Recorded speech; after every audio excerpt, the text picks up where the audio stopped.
स्थानीय निर्वाचन आउन अब 4 दिन मात्रै बाँकी छ। आफ्नो मताधिकारको सदुपयोग गरी राम्रा र योग्य उम्मेदवार छान्नु मतदाताको दायित्व नै हो।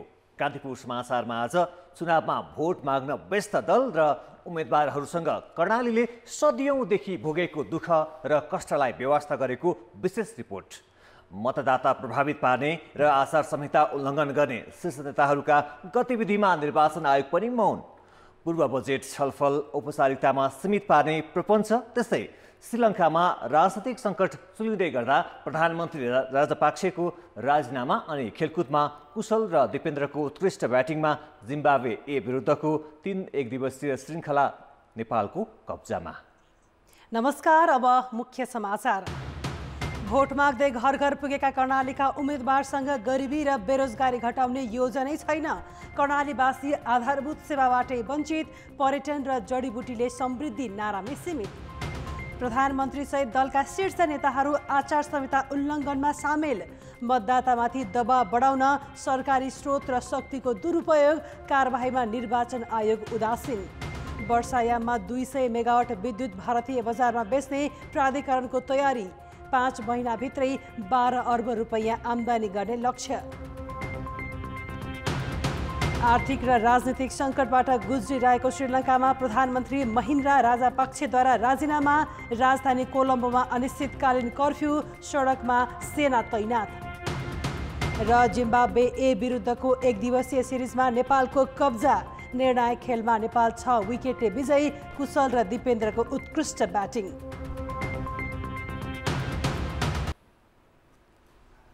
पर्यटन र जडीबुटी कर्णालीको समृद्धिका आधार हुन्, तर त्यही कर्णालीका बासिन्दा सामु दुःख र बेरोजगारी पहाडभन्दा अग्लो देखिन्छ। भौगोलिक विकटता मात्रै होइन, स्वास्थ्य र शिक्षाको पहुँच पनि दयनीय छ। कर्णालीको विकास र समृद्धिको हरेक निर्वाचनका नारा हुन्, तर जब चुनाव सकिन्छ कर्णालीका बासिन्दाका आशा र अपेक्षा पनि सेलाउँछन्। यसपालिको स्थानीय तह निर्वाचनमा भोट माग्दै हिँडेका दल र उम्मेदवारसँग कर्णालीको गरिबी हटाउने योजना देखिए। 10 जिल्ला रहेको कर्णाली प्रदेशमा 79 वटा स्थानीय तह छन्। आसन्न स्थानीय तह चुनावमा सत्ता साझेदार 5 दलको गठबन्धन र प्रमुख प्रतिपक्ष नेकपा एमाले बीच मुख्य प्रतिस्पर्धा देखिन्छ। उम्मेदवारहरू घोषणापत्र र प्रतिबद्धता पत्र लिएर घर घर पुगेका छन्, तर कुल जनसङ्ख्या 16,94,889 रहेको कर्णालीको गरिबी र बेरोजगारी कम गर्ने ठोस योजना उनीहरूसँग छैन। गाडी पनि विकास यो आउने उसी चाहिँ पनि विकास यो जिउलो बाँझो भया छ। जौको बाली पनि 2 साल 3 साल 4 साल भयो, जौको बाली पनि खान पाएका छैनौँ। खानेपानीको समस्या छ हामीलाई सबभन्दा पहिला। प्रदेशमा गरिबी 52.22% छ। मानव विकास सूचक सबैभन्दा न्यून 0.390% छ। साक्षरता दर पनि सबैभन्दा कम 62.77% छ। सरदर आयु सबैभन्दा कम अर्थात् 55.6 वर्ष मात्र छ। औसत प्रति व्यक्ति आय पनि 474.86 अमेरिकी डलर बराबर मात्र छ। कर्णाली अहिले पनि सबैभन्दा बढी गरिबी भएको प्रदेशका रूपमा गनिएको छ। पहिलाको कर्णाली भनेर माथिल्लो कर्णाली जुन छ त्यसलाई चाहिँ चामल पुर्याइदिए गरिबी हट्छ भन्ने मानसिकता छ। कसैलाई चाहिँ अब सडक बनाइदिए गरिबी हट्छ भन्ने चाहिँ, त्यस कारण कसरी गरिबी हटाउने भन्ने कुरा नै एउटा क्लियर पिक्चर नभएको कारणले पनि अहिलेको एजेन्डाहरू नआएका हुन् कि स्थानीय निर्वाचनमा भन्ने चाहिँ लाग्छ। देशको कुल ग्रास्त उत्पादनमा सबैभन्दा कम योगदान रहेको यो प्रदेश तुलनात्मक रूपमा कृषिमा 33%, उद्योगमा 10% र सेवा क्षेत्रमा 56% को योगदान छ। मातृ तथा बाल मृत्यु दर उच्च हुनु, बालबालिकामा व्याप्त कुपोषण, विद्यालय शिक्षामा कमी, खाना पकाउने इन्धनको अभाव लगायतका समस्या कर्णालीका दुःख हुन्। हामी गरिब हुन के छ, अहिले भोट माग्नेलाई कहीँ हात जोड्दा भोलि आँखा हुने दिउँला भन्दा भोलि इनका मुना जाओ भने हामी के दिने केही न केही। हाम्रो टटी रोजगारी पाए नै केही नै, कहीँ जागिरे नै केही नै, 5-5 टटी छन् त्यत्तिकै छन्। केही विकास ल्याउला अनि रही गए तिमीहरू न उपचार गर्न, तिमीहरू भर्ता बढाउला, अर्को गरौँला अनि खानेकुराहरू केही यताउता ल्याएन हामी तिमीहरू न गर्छौँ अनि भन्छन् थिए त। भौगोलिक विकटताका कारण सडकको पहुँच नपुग्दा यहाँका जनताले निकै शास्ति भोग्नु परेको छ। हुम्ला र डोल्पामा मोटर बाटो मूलधारसँग अझै जोडिएको छैन। कामको खोजीमा मुगलान जानु उनीहरूको बाध्यता हो। तर प्राकृतिक स्रोत र जडीबुटीले भने कर्णाली प्रदेशमा भरपूर सम्भावना देखाउँछ। यसलाई व्यवस्थित गर्न सके मात्रै पनि कर्णालीको विकास र जनताको समुन्नतिमा धेरै परिवर्तन हुन सक्छ। तर दल र उम्मेदवारहरूलाई कर्णालीका बासिन्दाको भोट भए पुगेको छ। उनीहरूको भोगको चिन्तै छैन। कान्तिपुर समाचारका लागि क्यामेरामा नवीन साईका साथ जुम्लाबाट सहकर्मी एलपी देवकोटा र कमल पन्त, वीरेन्द्रनगर, सुर्खेत। अब जनमतको अन्तिम परिणाम। जनमतमा हिजो हाम्रो प्रश्न थियो, निर्वाचनका लागि कर्मचारी परिचालन गर्दा सेवा प्रवाह नियमित गर्न के गर्नु पर्ला? ए जनशक्ति व्यवस्थापन, बी प्रविधि मैत्री सेवा र सी काम गर्ने समय थप्ने। जनमतको अन्तिम परिणाम यस्तो छ, ए जनशक्ति व्यवस्थापनमा 41%, बी प्रविधि मैत्री सेवामा 37% र सी काम गर्ने समय थप्नेमा 22% मत प्राप्त भएको छ। अब आजको प्रश्न। जनमत हाम्रो प्रश्न छ, दलहरूले कर्णालीका नागरिकको अपेक्षा पूरा गर्ने योजना किन ल्याउन नसकेका होलान्? ए इच्छा शक्तिको अभाव, बी भौगोलिक कठिनाई र सी स्रोत साधन नै नभएर। जनमतको अन्तिम परिणाम भोलि साँझ 8 बजेको कान्तिपुर समाचारमा प्रसारण गर्नेछौँ। कृपया न्युज स्पेस ABYC टाइप गरी 34001मा SMS गरी आफ्नो मत व्यक्त गर्नुहोला। राजनीतिक दलका नेताहरूले बेला बेलामा चर्चामा आउन विवादास्पद र दोहोरो अर्थ लाग्ने अभिव्यक्ति दिने गरेका छन्। अझ चुनावका बेला त अर्को पार्टीका कार्यकर्तालाई हतोत्साही बनाउन मात्र नभएर आफ्नो पक्षमा माहौल निर्माण गर्न समेत नेताहरूबाट यस्ता अभिव्यक्ति आउने गरेको पाइन्छ। नेकपा एमालेका अध्यक्ष केपी शर्मा ओलीले पछिल्ला केही दिन यता गठबन्धनको भविष्य असार 17 पछि टुङ्गिन्छ भनेर गरेको भविष्यवाणी अहिले राजनीतिक वृत्तमा चर्चा भइरहेको छ। ओलीको अभिव्यक्तिलाई कतिपयले स्थानीय तहपछि पुनः वाम घटकबीच तालमेल हुने सङ्केतको रूपमा बुझ्दा गठबन्धन दलका नेताले मनोवैज्ञानिक दबावको रूपमा अर्थ्याएका छन्। विश्लेषकले भने दलका शीर्ष नेताका अभिव्यक्ति चर्चा गर्न लायकै हुन छाडेको टिप्पणी गरेका छन्। नेकपा एमालेका अध्यक्ष केपी शर्मा ओलीले शनिबार विराटनगरको चुनावी सभामा पुगेर सत्ता गठबन्धनको भविष्य असार 17मा सकिने दावी गरे। उनले सोही कुरा आइतबार पार्टीले गरेको पत्रकार सम्मेलनमा समेत दोहोर्याए। असार 17 ज्योतिषीलाई सोध्नुहोस् न, स्पष्ट पार्छ। ज्योतिषीहरूले भनिराखेका छन् क्या बिरालो किन्नु पर्दैन भन्ने तपाईँलाई थाहा छैन। जसले ठुलो कचौरा दुध भात दिन्छ उसै कहाँ जान्छ? त्यसको कुनै सवाल जवाब छ? अध्यक्ष ओलीको व्यङ्ग्यात्मक तर अपुष्ट सङ्केतको रूपमा बुझिने अभिव्यक्तिले स्थानीय तहपछि राजनीतिक परिदृश्य बदलिने या गठबन्धन फरक कोर्सबाट अघि बढ्न सक्ने विश्लेषण कतिपयले गरेका छन्। त्यति मात्र होइन, नेकपा एकीकृत समाजवादीका अध्यक्ष माधव कुमार नेपालले पोखरा पुगेर दिएको अभिव्यक्तिले समेत ओलीको सङ्केतलाई मलजल गरेको छ। नेपालले गठबन्धन दलले दम्ब त्यागे मात्र दीर्घकालसम्म सहकार्य गर्न सकिने बताएका थिए। सत्ता घटकको प्रमुख दल नेपाली काङ्ग्रेसले भने ओलीको अभिव्यक्तिलाई मनोवैज्ञानिक दबावको रूपमा बुझेको छ। जहाँसम्म यो ओलीजीको त्यो साइको हो भन्छ, यो मनोवैज्ञानिक प्रभाव उहाँले दिन खोज्नुभयो। यो टिक्दैन, किन मतदान गर्नुहुन्छ भनेर उहाँले चाहिँ एउटा मनोवैज्ञानिक क्षेप्यास्त्र प्रयोग गर्नुभएको। त्यो उहाँको क्षेप्यास्त्र बिचमै खस्छ, त्यो टार्गेटमा पुग्दैन। ओलीको अभिव्यक्ति अहिले राजनीतिक वृत्तमा मात्र नभएर समाजका प्राय सबै क्षेत्रमा चर्चा भइरहेको छ। तर नागरिक समाजका अगुवा भने नेताहरूका अभिव्यक्ति नागरिकमा मनोवैज्ञानिक त्रास उत्पन्न गराउन मात्र केन्द्रित हुन थालेको टिप्पणी गरेका छन्। गठबन्धनले पनि कार्यक्रमगत ढङ्गले आइराखेको देखिँदैन। हामी मिल्यौँ त्यस कारणले भोट दिनुपर्छ भनेर कसैले भोट दिनेवाला पनि छैन र असार 17 गते सकिन्छ भनेर कसैले सिद्ध्याउनेवाला पनि छैन। त्यसो भएको हुनाले यो चाहिँ के हो भने हाम्रा नेताहरू सिल्ली हुँदै गएको कुराको एउटा प्रमाण हो। यो यसरी जानुहुन्न थियो, त्यो लेभलको नेता यसरी जानुहुन्न थियो। राजनीतिक दलका केही नेताहरूको भनाइ हेर्दा गठबन्धनको भविष्य स्थानीय तहको निर्वाचनको नतिजामा निर्धारण हुने देखिन्छ। तर एमाले अध्यक्ष ओलीले दिनै किटेर फरक खालको भविष्यवाणी गरेकाले यो निर्वाचन प्रभावित पार्ने राजनीतिक चतुर्याई मात्र पनि हुन सक्छ। कान्तिपुर समाचारका लागि क्यामेरामा मुरारी घिमिरेको साथमा अवतार राई, काठमाडौँ। अब जनताको आवाज। आज हामीले 7 प्रदेशमा सोधेका छौँ, सत्ता र शक्तिमा रहेका व्यक्तिबाट चुनावका बेला पार्न सक्ने अनुचित प्रभावबाट तपाईँ कसरी जोगिनुहुन्छ?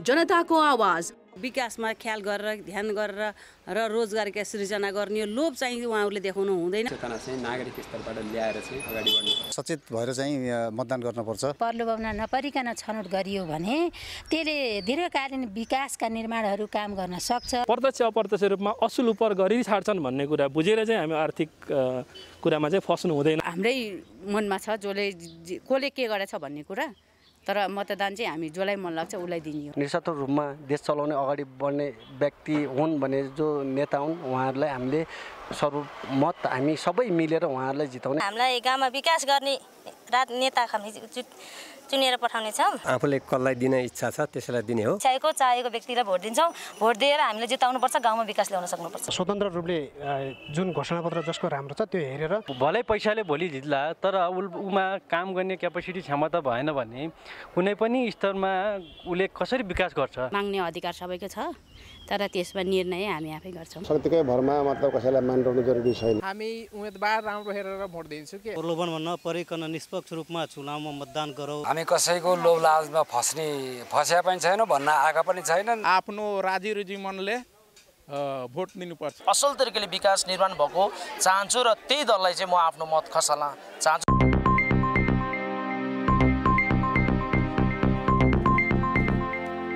स्थानीय तह निर्वाचनको दोस्रो चरणको तयारी सुरु भएसँगै जिल्ला स्थित मुख्य निर्वाचन अधिकृतको कार्यालयहरूले मतदान र सहायक मतदान अधिकृतलाई मतदान सामग्री सहित निर्वाचन केन्द्रमा खटाउन थालेका छन्।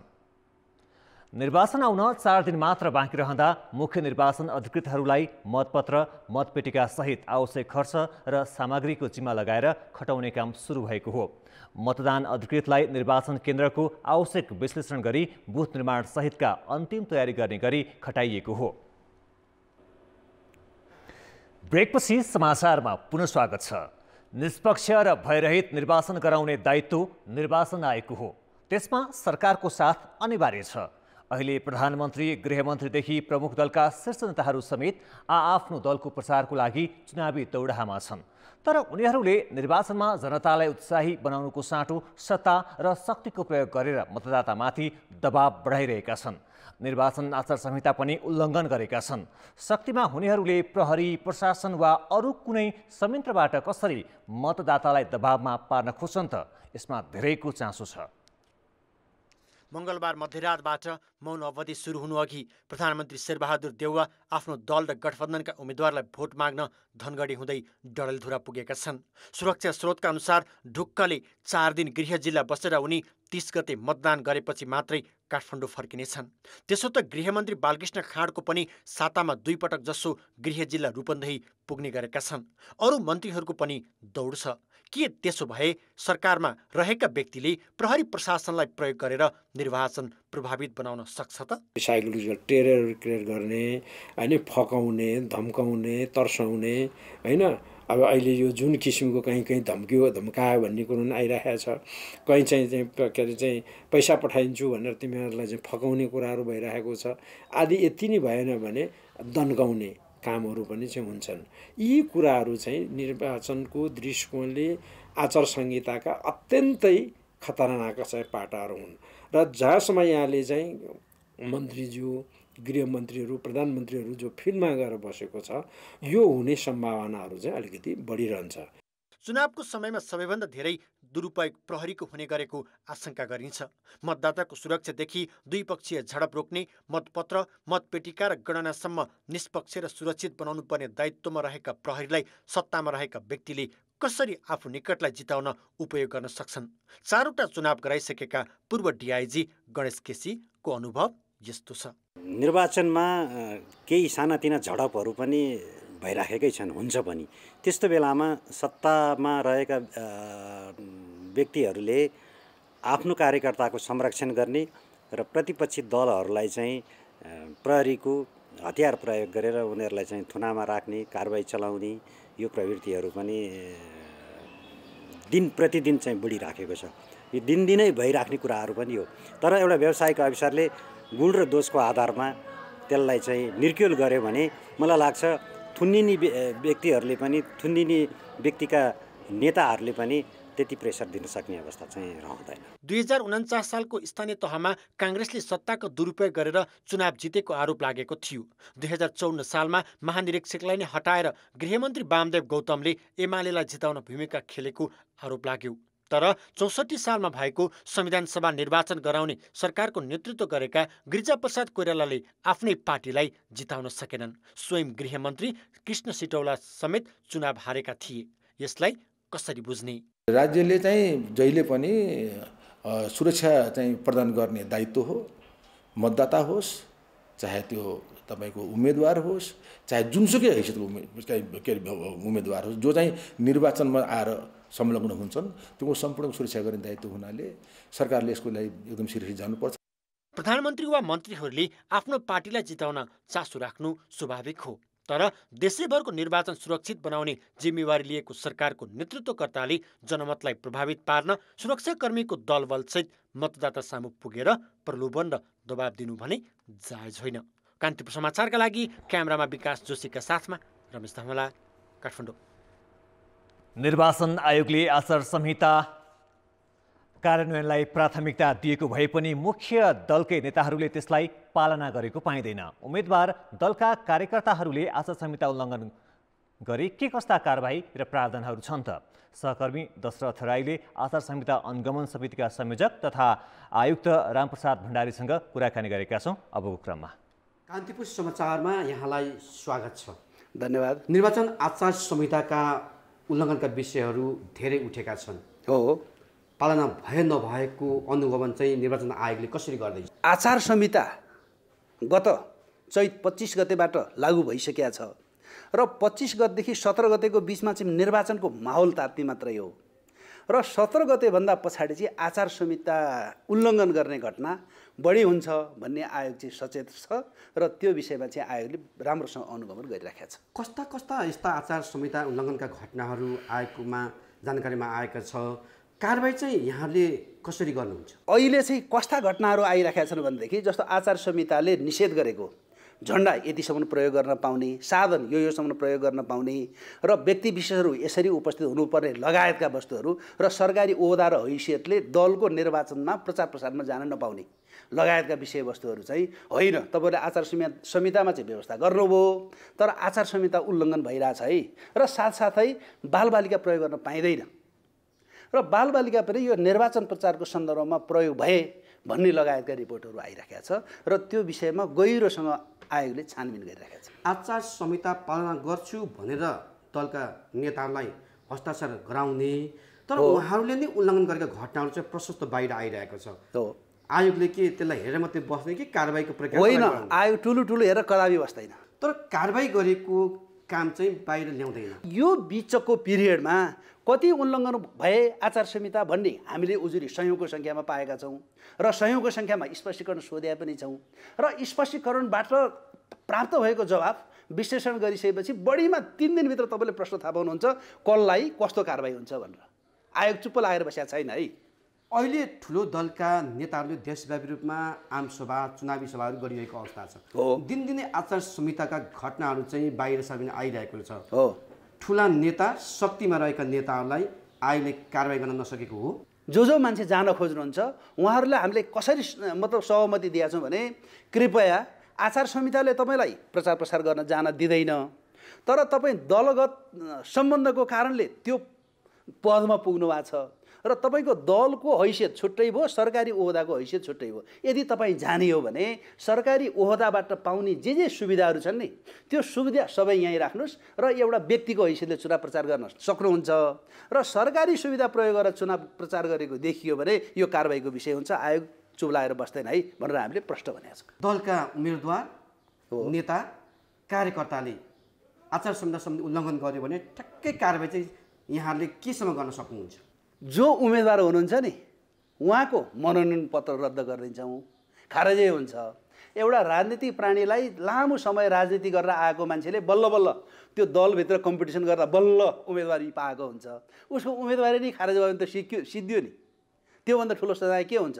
त्यसको अतिरिक्त यदि चुनावमै जोखिम पुर्याउन सक्ने अवस्था रह्यो, चुनाव नै भाँडिने भयो, चुनाव नै गर्न नसकिने हो भने लाखौँ रुपियाँ जरिवाना गर्ने कानुन पनि छ, 3 वर्षसम्म कैद गर्ने कानुन पनि छ। तर त्यसको चाहिँ कानुन प्रयोग गर्दाखेरि कानुनको प्रक्रिया पुर्याउनु पर्ने भएको हुनाले तपाईँहरूले अलिकति यो 2-4 दिन तलमाथि भएर ढिलो भएको हो कि भनेर भन्न खोज्नुभयो होला। त्यो किञ्चित होइन, किमार्थ होइन। देशभरका मतदान केन्द्रहरूमा यहाँहरू खटिसक्नु पर्छ, यहाँ कर्मचारीहरू, त्यो केन्द्रहरू चाहिँ अपाङ्ग मैत्री कतिका छन्?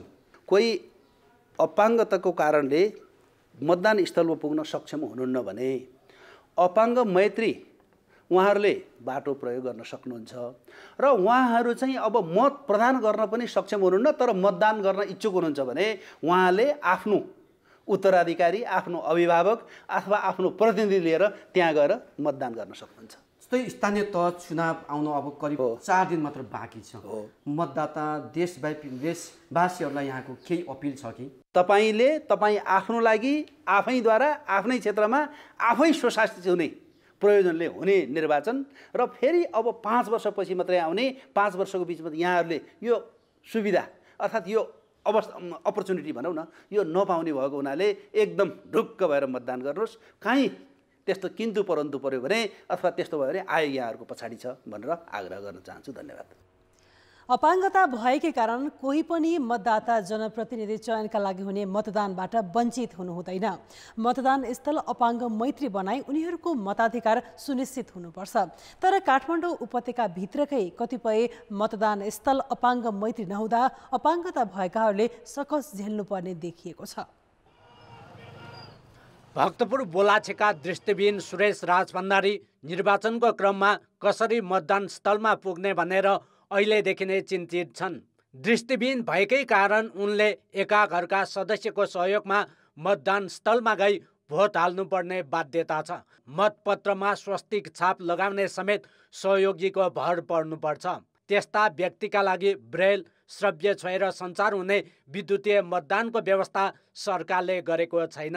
राज भण्डारी जस्ता भक्तपुरमा मात्रै 507 जना दृष्टिविहीन छन् भने मुलुकभर करिब 1.5 लाखको हाराहारीमा छन्। दृष्टिविहीनले आफूले रोजेको इच्छाको चाहेको व्यक्तिसँग गएर गोप्य मतदान केन्द्रसम्म गएर अब छाप कहाँ छ, छाप पनि राखेका ठाउँ छाप आफैले हातले छाम्नु पाउनुपर्ने, अनि मतपत्र दिएको हुन्छ मतपत्र पनि छामेर राम्रोसँग चिन्ह लगाउनु पाउने अवसर भए त हुन्थ्यो। त्यो नभएको हकमा चाहिँ कमसेकम छाप र मतपत्र चाहिँ हामीले हातले छाम्नु पाउनु पर्यो। राष्ट्रिय अपाङ्ग महासङ्घका अनुसार नेपालमा अपाङ्गता भएका व्यक्ति करिब 30 लाखको हाराहारीमा छन्। त्यसमा पनि दृष्टिविहीन, शारीरिक अपाङ्गता भएका, बहिरा लगायत गरी 10 प्रकारका अपाङ्गता भएकाहरू छन्। कतिपय मतदान केन्द्र अपाङ्ग मैत्री नहुँदा उनीहरूलाई जानै सकस झेल्नुपर्छ, जसले गर्दा कतिपय अपाङ्गता भएकाहरू मताधिकारबाट वञ्चित हुने गरेका छन्। हामीले अपाङ्गता मैत्री पूर्वाधार या पोलिङ सेन्टर नभएको कारणले जान सकेन, एउटा कुरा। दोस्रो कुरा चाहिँ मलाई लाग्छ अब अघि भने जस्तो हाम्रो साथीहरूले ए भन्ने ठाउँमा राख भोट भनेको कुरा चाहिँ उसँग जाने सहयोगीले चाहिँ बी भन्नेलाई राखिदियो भने त्यस्तो किसिमको अवस्थाहरू चाहिँ सुन्नमा पाइएको छ। त्यसो त अपाङ्गता सम्बन्धी राष्ट्रसङ्घीय महासन्धि अनुसार त्यस्ता व्यक्तिलाई अरू सरह राजनीतिक अधिकार उपयोग गर्न पाउने व्यवस्था गर्ने प्रतिबद्धता समेत सरकारले गरेको छ। तर प्रतिबद्धता अनुसार काम गर्न सकेको छैन। निर्वाचन आयोगले अपाङ्गता भएका व्यक्तिको मतदानको अधिकार सुनिश्चित गर्न आफूहरू पनि गम्भीर रहेको बताए पनि मतदान केन्द्रलाई अपाङ्ग मैत्री बनाउन सकेको छैन। अहिले चाहिँ के निर्णय भएको छ भने यदि अपाङ्गता भएको मान्छेहरू छ भने एका घरको मान्छेले घरबाट मतदान स्थलमा र मतदान स्थलबाट घर लानको लागि सवारी पनि चाहिँ पाउने, तर एका घरको मान्छेले। रुकुम जिल्लाको अधिकांश केही विद्यालय बाहेक अधिकांश विद्यालयहरू भौगोलिक स्थितिमा अपाङ्ग मैत्री अलिक कम देखिन्छन् र अब तिनीहरूमा पनि अब हामीले सकेसम्म चाहिँ भएका प्रतिनिधिहरू मार्फत स्वयंसेवकहरू मार्फत अपाङ्गहरूलाई कसरी हुन्छ त्यहाँबाट मतदानबाट वञ्चित नहुने गरी हामीले चाहिँ मिलाउनु। कोही पनि मतदाता मतदान गर्नबाट वञ्चित हुनु हुँदैन। अपाङ्गता भएका व्यक्तिलाई निर्वाचनमा स्वतन्त्रतापूर्वक र भयरहित वातावरणमा मतदान गर्न पाउने अधिकारको सुनिश्चित गर्न आवश्यक छ। कान्तिपुर समाचारका लागि रुकुमबाट महेश केसी र क्यामेरामा विनोद कोजुका साथ नारायण किलम्बु, काठमाडौँ।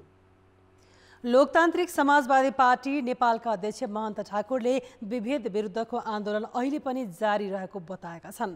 लोकसभा नेपालले जनकपुरमा आज गरेको चुनावी सभालाई सम्बोधन गर्दै अध्यक्ष ठाकुरले सरकारले मधेसी समुदायलाई विभेद गर्दै आएकाले आन्दोलन अहिले पनि जारी नै रहेको बताए। मधेसी के चेहरे पर, मधेसी के ड्रेस पर इस तरह के ये रोग अभी भी ये देश में चालू है। यो साता मौसम बदली हुने र वैशाख 30 गते निर्वाचनको दिनमा समेत पानी पर्न सक्ने मौसम पूर्वानुमान महाशाखाले जनाएको छ। सम्भावित वर्षालाई मध्यनजर गर्दै निर्वाचन आयोगले स्थानीय तहमै उपलब्ध सामग्रीको प्रयोग गरेर जोखिम घटाउने तयारी गरेको छ। महाशाखाका अनुसार हाल दक्षिण बङ्गालको खाडीमा चक्रवात असानी विकसित भएको छ र उक्त प्रणाली भारततर्फ सर्ने क्रममा रहेकाले त्यसको आंशिक प्रभाव नेपालमा पनि पर्न सक्ने देखिएको छ।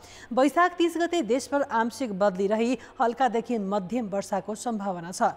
दक्षिणी बङ्गालको खाडीमा विकसित भएको चक्रवात पूर्वतिर सरेमा भने त्यसको असर नेपालमा खासै पर्ने छैन। त्यसले गर्दा यसको आंशिक प्रभाव नेपालमा पनि पर्ने देखिन्छ। अहिलेको ट्र्याक मुभमेन्ट हेर्दाखेरि यसको मुभमेन्ट नर्थ इस्टवर्ड हुन्छ भन्नाले यसले जमिनमा नआइकन नै समुद्रबाटै पूर्वतिर जाने सम्भावना छ। यसको कारणले गर्दा नेपालमा यसको आंशिक प्रभाव रहन्छ। आंशिक प्रभाव रहे पनि चुनावको दिनमा त्योभन्दा एक दिन अगाडि बिहिबार र शुक्रबार दुवै दिन चाहिँ नेपालमा बदली हुने सम्भावना रहेको छ। अर्थ र विकास वर्षातको समयमा करिब 600 मेगावाट बिजुली खेर जाने स्थिति आएपछि नेपाल विद्युत प्राधिकरणले 200 मेगावाट भारतीय बजारमा बेच्ने तयारी गरेको छ। टेन्डर मार्फत नेपालले पहिलोपटक भारतलाई बिजुली बेच्न लागेको हो। भारतलाई बिजुली बेचेर यस वर्ष 12 अर्ब रुपियाँ बराबरको आम्दानी गर्ने लक्ष्य प्राधिकरणको छ। गत सातासम्म विद्युत प्राधिकरणलाई भारतको बिजुली खरिद गर्न नपाएका कारण स्वदेशका उद्योगमा बिजुली कटौती गर्नुपर्ने बाध्यता थियो। तर पानी परेसँगै करिब 100 मेगावाट आन्तरिक बिजुली उत्पादन बढ्दा प्राधिकरणलाई अहिले सहज भएको छ। त्यति मात्र होइन, अब नेपालमा उत्पादित बिजुली नै व्यवस्थापन गर्न सकस हुने अवस्था छ। बिजुली उत्पादन बढ्ने भएपछि प्राधिकरणले भारतमा असार 17 देखि कार्तिक 29 गतेसम्म स्थिर दरमा 200 मेगावाट बिजुली बेच्न टेन्डर आह्वान गरेको हो। यो बाहेक अरू बिजुली भने भारतीय बजारको एक्सचेन्ज मार्केटमा बेच्ने प्राधिकरणको तयारी छ। सर्ट टर्म भनेको 5 महिना 6 महिनाको लागि बेच्न सकिन्छ भन्ने कुरा रेटमा पनि आउँछ र हामीले टेन्टेटिभ हिसाब गर्दाखेरि अहिलेको चलिरहेको मार्केट अलि कन्जर्भेटिभ हिसाबले पनि सोच्यो भने पनि हामीले करिब 200 मेगावाटबाट करिब 5-5.5 अरब जति हामी कमाउन सकिन्छ जस्तो लाग्छ र बाँकी 200 मेगावाट हामी चाहिँ एक्सचेन्ज 200 देखि 300 मेगावाट हामी एक्सचेन्ज बजारमा बेच्छौँ। अर्को 5-7 अरब कमायो भने 10-12 अरब चाहिँ यसपालि हामी नेपालको बर्खायामको बिजुली बेचेर हामी कमाउन सक्छौँ। ढिला गरी बजेट अधिवेशन आह्वान गरेको सरकारले औपचारिकताका लागि मात्रै भए पनि संसदमा पूर्व बजेट छलफलको तयारी गरेको छ। 15 दिन अघि संसदमा बजेटका सिद्धान्त र प्राथमिकता प्रस्तुत गर्नुपर्ने कानुनी व्यवस्था भए पनि जेठ 3 गतेका लागि बैठक आह्वान गरेको हुँदा पूर्व बजेट छलफल औपचारिकतामा सीमित हुने भएको हो। खेलकुद समाचार। कान्तिपुर खेलकुद समाचारमा स्वागत छ। नेपालले जिम्बाब्वे ए विरुद्धको एकदिवसीय सिरिज 2-1 जितेको छ। तेस्रो तथा निर्णायक खेलमा 6 विकेटको जित हात पार्दै नेपाल पहिलो पटक टेस्ट राष्ट्र विरुद्धको सिरिज जित्न सफल भएको हो। कीर्तिपुर स्थित ट्यु क्रिकेट मैदानमा टस हारेर पहिले फिल्डिङको निम्ति पाएको जिम्बाब्वेले 32 ओभर 1 बलमा अल आउट हुँदै 213 रन बनायो। सिनियर टिममा डेब्यू गरेका किशोर महतोले 5 विकेट लिएपछि उत्कृष्ट सुरुवात गरे पनि पाहुना टोलीले उच्च योगफल बनाउन सकेन। ओपनर इनोसेन्ट काया 12 रनमा आउट भए। टाडिवा नासे मारुमानीले विस्फोटक अर्धशतकीय पारी खेल्दै 31 बलमा 50 रन जोडे। कर्जाई ओलिभर मौन्जले 39, रोयकाया 36 रनमा आउट भए। सेफार्ड जुआओ 16, कप्तान टोनी मुयोन्गा 24 र लुक जोनवेले 19 रन जोडे। 5 विकेट लिन महतोले 7 ओभर बलिङ गर्दा 1 मेडन सहित 43 रन खर्चिए। सोमपाल कामीले 2, दिपेन्द्र सिंह ऐरी र करण केसीले 1-1 विकेट लिए। 214 रनको लक्ष्य नेपालले 30 ओभर 1 बलमा 4 विकेट गुमाएर पुरा गर्यो। ओपनर कुशल भुर्तेलले 84 रनको शानदार पारी खेले। 61 बलमा उनले 7 चौका र 4 छक्का हिर्काए। दिपेन्द्र सिंह ऐरीले 4 चौका र 3 छक्का सहित 43 बलमा 60 रनको अभिजित पारी खेले। विनोद भण्डारीले 28 रनमा विनोद भण्डारी 28 रनमा अभिजित रहे। आसिफ शेख 29, सुनिल धमला 6 रनमा आउट हुँदा रोहित पौडेल डक आउट भए। जिम्बाब्वेका ब्रान्डन माभुताले 3 विकेट लिए। वर्षाका कारण मैदान हिलाम्बे भएपछि ढिला गरी सुरु भएको खेल 33 ओभरमा छुट्याइएको थियो।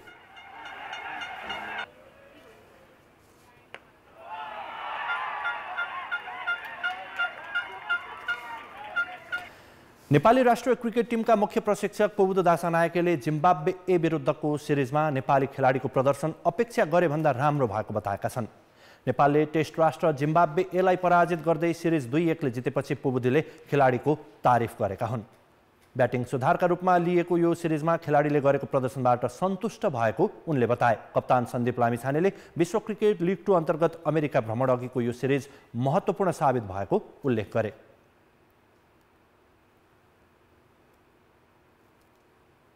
I think this tour was basically set for us to just to play against test our players against a full member country, and I actually, to be honest, I didn't expect this much of good performance, but overall it's all about filling our small blocks to going into USA. So I think we ticked a lot of boxes moving forward, but again, there are still lots of areas to improve. America भ्रमणमा टिममा केही हेरफेर हुन सक्ने संकेत गर्दै पोबुधुले सिरिजपछि टिममा विकल्प भेटिएको र नयाँ खेलाडीले समेत आफूलाई प्रमाणित गरेको बताए। यो सिरिजमा कप्तान सन्दीप लामिछानेको प्रदर्शन भने सन्तोषजनक हुन सकेन। सिरिजका 3 खेलमा 24.5 ओभर बलिङ गरेका उनले 114 रन खर्चाउँदै मात्र 4 विकेट लिएका थिए। 15-20 वटा गेम क्याप्टनशिपमा गरिसकेको छु, and as far as I remember, there are only 2 or 3 games where I didn't perform well. So based on that, I don't think कि अब सबैले त्यो हुन पनि हो हैन। अब everyone talks about the negative part हैन, so nobody talks about positive part कि 15 मा 12 गेममा चाहिँ I've been very good or like भनौं न त्यो भन्दा राम्रो गरिसकेको छु। So this is a part of every cricket player, ups and downs comes and goes हैन। So it shouldn't be I don't think I should judge myself or जसले चाहिँ अब भनौं न एक दुईटा गेममा चाहिँ I don't get carried away from anything. खेलकुद समाचार अहिलेलाई यति नै। अब मौसम सम्बन्धी जानकारी।